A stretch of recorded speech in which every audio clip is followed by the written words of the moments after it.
เรื่องการรับขนของรายละเอียดข้อเท็จจริงนางสาวกอเป็นเพื่อนสนิทของนางสาวขอวันหนึ่งนางสาวกอได้ฝากนางสาวขอซื้อของซึ่งลดราคาที่ห้างสรรพสินค้าแห่งหนึ่ง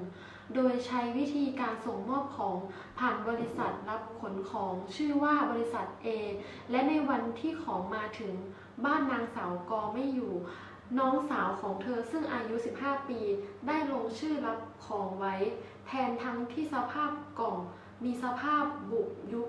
และยุ่ยทำให้บางส่วนของกล่องถูกเปิดออกและน้องสาวของเธอได้เก็บพัสดุไว้อย่างดี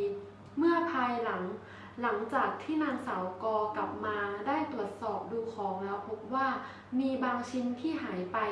ในกรณีนี้จึงอยากทราบว่านางสาวกอสามารถได้รับการชดเชยหรือรับผิดชอบจากผู้ขนส่งรายนี้หรือไม่อย่างไรวินิจฉัยว่าอันว่าเมื่อมีการรับขนของแล้วขาดหายหรือชำรุดนั้นตามมาตรา616วางหลักไว้ว่าผู้ขนส่งจะต้องรับผิดในการที่ของอันเขาได้รับมอบหมายแก่ตนนั้นสูญหายหรือบุบสลายหรือส่งมอบชักช้าเว้นแต่จะพิสูจน์ได้ว่าการที่เกิดขึ้นนั้นเกิดแก่เหตุสุดวิสัยหรือเกิดเพราะความผิดของผู้ส่งหรือผู้รับตราส่งแต่ลักษณะเหตุการณ์ดังกล่าวสภาพวัตถุ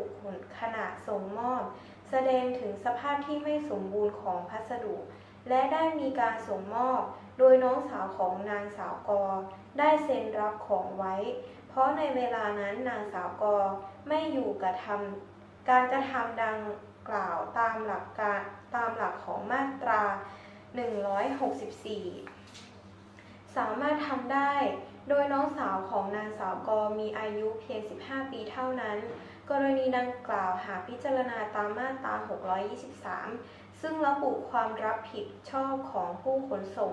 ย่อมสิ้นสุดลงเมื่อผู้รับตราส่งได้รับเอาของไว้แล้วไม่อิดเอือนและได้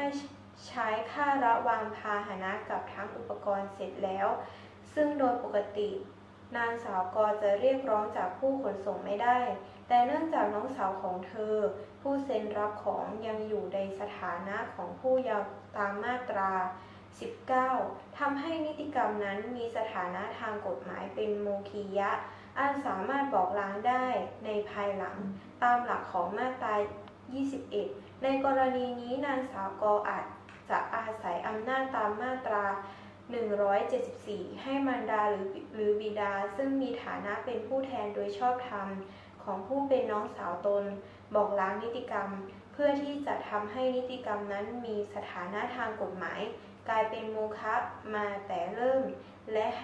ให้ผู้เป็นคู่กรณีกลับคืนสู่ฐานะเดิมถ้าเป็นการพ้นวิสัยจะกลับคืนเช่นนั้นได้ก็ให้ได้รับค่าเสียหายชดใช้แทนตามมาตรา176หากเป็นดังนี้นางสาวกอก็จะเรียกร้องค่าชดเชยจากผู้ขนส่งได้